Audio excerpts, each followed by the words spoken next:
ಇವತ್ತು ನಾವು ತುಂಬ ಇನ್ಸ್ಟೆಂಟಾಗಿ ರುಚಿಕರವಾದಂಥ ಟೊಮೆಟೊ ಬಾತ್ನ ಮಾಡೋದು ಹೇಗೆ ಅಂತ ನೋಡೋಣ. ಇದು ಲಂಚ್ ಬಾಕ್ಸ್ಗೂ ಚೆನ್ನಾಗಿರುತ್ತೆ, ಹಾಗೆ ಬೆಳಗಿನ ಬ್ರೇಕ್ಫಾಸ್ಟ್ಗೂ ಚೆನ್ನಾಗಿರುತ್ತೆ. ಇದಕ್ಕೆ ಮೊದಲಿಗೆ ನಾನು ಒಂದು 3 ಟೇಬಲ್ ಸ್ಪೂನಷ್ಟು ಎಣ್ಣೆ ತೊಗೊಂಡಿದ್ದೀನಿ.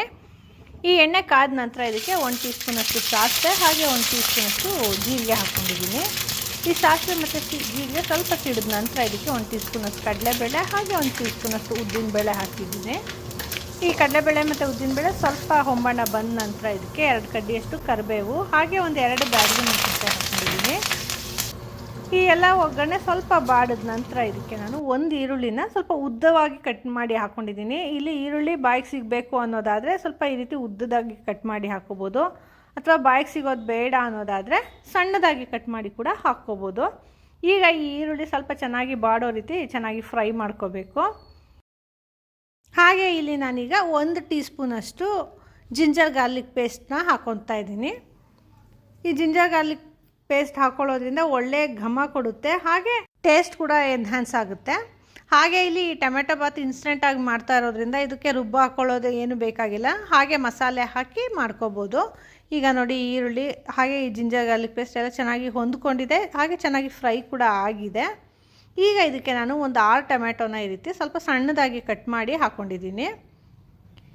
ಹೀಗೆ ಈ ಟೊಮೆಟೊ ಹಾಕ್ಕೊಂಡು ಚೆನ್ನಾಗಿ ಫ್ರೈ ಮಾಡ್ಕೋಬೇಕು. ಹಾಗೆ ಇಲ್ಲಿ ಟೊಮೆಟೊ ಹಾಕೊಂಡ ನಂತರ ಅದು ಚೆನ್ನಾಗಿ ಸಾಫ್ಟಾಗಿ ಅದು ಚೆನ್ನಾಗಿ ಸ್ಮ್ಯಾಶ್ ಆಗೋ ರೀತಿ ಬೇಯಬೇಕು, ಆ ರೀತಿ ಫ್ರೈ ಮಾಡ್ಕೋಬೇಕು. ಅದಕ್ಕೋಸ್ಕರ ಇದು ಬೇಗ ಬೇಯಲಿ ಅನ್ನೋ ಕಾರಣಕ್ಕೆ ನಾನಿಲ್ಲಿ ರುಚಿಗೆ ತಕ್ಕಷ್ಟು ಉಪ್ಪು ಹಾಕ್ಕೊಳ್ತಾ ಇದ್ದೀನಿ. ಈ ಉಪ್ಪು ಹಾಕ್ಕೊಳ್ಳೋದ್ರಿಂದ ಈ ಟೊಮೆಟೊ ಬೇಗ ಸಾಫ್ಟ್ ಆಗುತ್ತೆ, ಹಾಗೆ ಚೆನ್ನಾಗಿ ಸ್ಮ್ಯಾಶ್ ಆಗೋ ರೀತಿ ಬೇಯುತ್ತೆ. ಅದಕ್ಕೋಸ್ಕರ ಹೀಗೆ ಚೆನ್ನಾಗಿ ಉಪ್ಪು ಹಾಕ್ಕೊಂಡು ಇದನ್ನು ಟೊಮೆಟೊನ ಚೆನ್ನಾಗಿ ಫ್ರೈ ಮಾಡ್ಕೋಬೇಕು. ಹೀಗೆ ಫ್ರೈ ಮಾಡಿ ಒಂದು 5 ನಿಮಿಷ ಈ ರೀತಿ ಫ್ರೈ ಮಾಡಿಕೊಂಡ್ರೆ ಅದು ಸ್ಮ್ಯಾಶ್ ಆಗುತ್ತೆ.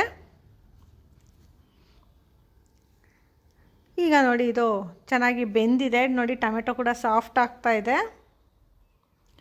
ಈಗ ಇದಕ್ಕೆ ನಾವು ಉಳಿದಂಥ ಮಸಾಲೆಗಳನ್ನೆಲ್ಲ ಹಾಕ್ಕೊಂಡು ಬಿಡೋಣ. ಇಲ್ಲಿ ಮೊದಲಿಗೆ ನಾನು 1 ಟೀ ಸ್ಪೂನಷ್ಟು ಧನಿಯಾ ಪೌಡ್ರ್ ಹಾಕ್ಕೊಂಡಿದ್ದೀನಿ, ಹಾಗೆ ಒಂದು ಅರ್ಧ ಟೀ ಸ್ಪೂನಷ್ಟು ಜೀರಾ ಪೌಡರ್ ಹಾಕ್ಕೊಂಡಿದ್ದೀನಿ, ಮತ್ತು 1.5 ಟೀ ಸ್ಪೂನಷ್ಟು ಅಚ್ಕಾರದ ಪುಡಿ ಹಾಕ್ಕೊಂಡಿದ್ದೀನಿ, ಮತ್ತು 1 ಟೀ ಸ್ಪೂನಷ್ಟು ಗರಂ ಮಸಾಲೆ ಹಾಕ್ಕೊಂಡಿದ್ದೀನಿ, ಮತ್ತು 1/4 ಟೀ ಸ್ಪೂನಷ್ಟು ಅರಿಶಿನ ಕೂಡ ಹಾಕ್ಕೊಂಡಿದ್ದೀನಿ. ಮಸಾಲೆ ಜಾಸ್ತಿ ಇಷ್ಟಪಡೋರು ಬೇಕಂದರೆ ಚಕ್ಕೆ ಹಾಗೆ ಒಂದು 2 ಲವಂಗ ಕೂಡ ಹಾಕ್ಕೋಬೋದು.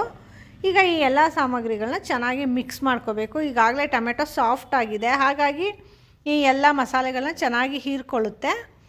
ಮತ್ತು ಈ ಖಾರ ಚೆನ್ನಾಗಿ ಬೇಯಬೇಕು, ಅದಕ್ಕೋಸ್ಕರ ಇಲ್ಲಿ ಚೆನ್ನಾಗಿ ಫ್ರೈ ಮಾಡ್ಕೋಬೇಕು. ಹಾಗೆ ಇಲ್ಲಿ ಟೊಮೆಟೊ ಹುಳಿ ಇರೋದ್ರಿಂದ ನಾನು ಹುಳಿ ಹಾಕ್ಕೊತಾ ಇಲ್ಲ.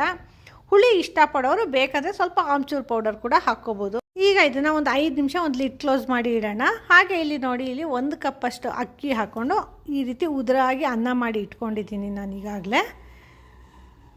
ಈಗ ನೋಡಿ ಇದು ಒಂದು 5 ನಿಮಿಷ ಆಗಿದೆ.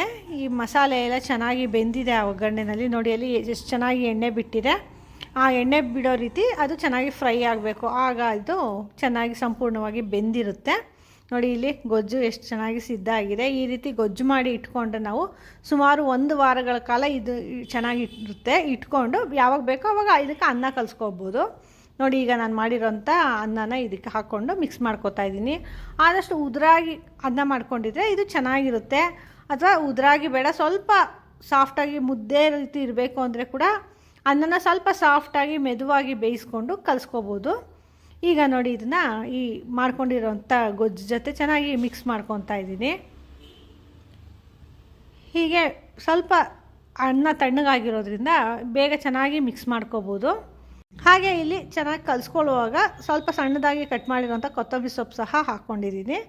ಹೀಗೆ ಕೊತ್ತಂಬರಿ ಸೊಪ್ಪು ಹಾಕ್ಕೊಂಡು ಚೆನ್ನಾಗಿ ಮಿಕ್ಸ್ ಮಾಡ್ಕೋಬೇಕು. ಈ ಗೊಜ್ಜು ಮತ್ತು ಅನ್ನನ ಚೆನ್ನಾಗಿ ಮಿಕ್ಸ್ ಆಗೋ ರೀತಿ ಚೆನ್ನಾಗಿ ಕಲಿಸ್ಕೋಬೇಕು. ಹಾಗೆ ಇಲ್ಲಿ ಕಲಿಸ್ಕೊಳ್ಳೋವಾಗ ಸ್ವಲ್ಪ ಸ್ಟವ್ ಆಫ್ ಮಾಡಿ ಕಲಿಸ್ಕೋಬೇಕು. ಈ ರೀತಿ ಚೆನ್ನಾಗಿ ಸಂಪೂರ್ಣವಾಗಿ ಕಲಸಿದ್ದಾದ ನಂತರ ಬೇಕು ಅಂದರೆ ಮತ್ತೆ ಸ್ಟವ್ ಆನ್ ಮಾಡಿಕೊಂಡು ಬಿಸಿ ಮಾಡ್ಕೋಬೋದು. ನೋಡಿ ಈ ರೀತಿ ಚೆನ್ನಾಗಿ ಕಲಿಸ್ಕೊಂಡ್ರೆ ಈ ರುಚಿಕರವಾದಂಥ ಟೊಮೆಟೊ ಬಾತ್ ಸಿದ್ಧ ಆಗುತ್ತೆ. ಹಾಗೆ ನೋಡಿದ್ರೆ ಎಷ್ಟು ಸುಲಭವಾಗಿ ಮಾಡ್ಬೋದು, ಹಾಗೆ ತುಂಬ ಚೆನ್ನಾಗಿರುತ್ತೆ, ರುಚಿಕರವಾಗಿರುತ್ತೆ. ಹಾಗೆ ತುಂಬ ಇನ್ಸ್ಟೆಂಟಾಗಿ ಒಂದು ಸೈಡ್ ಅನ್ನಕ್ಕಿಟ್ಟು ಅನ್ನ ಆಗೋಷ್ಟೊತ್ತಿಗೆ ಈ ಗೊಜ್ಜು ಸಿದ್ಧ ಮಾಡ್ಕೊಂಬಿಟ್ರೆ ಇನ್ಸ್ಟೆಂಟಾಗಿ ರೆಡಿ ಆಗೋಗುತ್ತೆ. ಈ ರೆಸಿಪಿ ನಿಮಗೆ ಇಷ್ಟ ಆಯಿತಾ? ಹಾಗಿದ್ರೆ ನೀವು ಖಂಡಿತ ಟ್ರೈ ಮಾಡಿ, ಹೇಗೆ ಬಂತು ಅಂತ ನಮಗೆ ಫೀಡ್ಬ್ಯಾಕ್ ಕೊಡಿ. ಹಾಗೆ ಇಂಥ ಇನ್ನೂ ಹೆಚ್ಚು ವೀಡಿಯೋಸ್ಗಳಿಗಾಗಿ ನಮ್ಮ ಪುಯಾಸ್ ಕಿಚನ್ನ ಲೈಕ್ ಮಾಡಿ, ಶೇರ್ ಮಾಡಿ, ಹಾಗೆ ಸಬ್ಸ್ಕ್ರೈಬ್ ಮಾಡಿ. ಧನ್ಯವಾದಗಳು.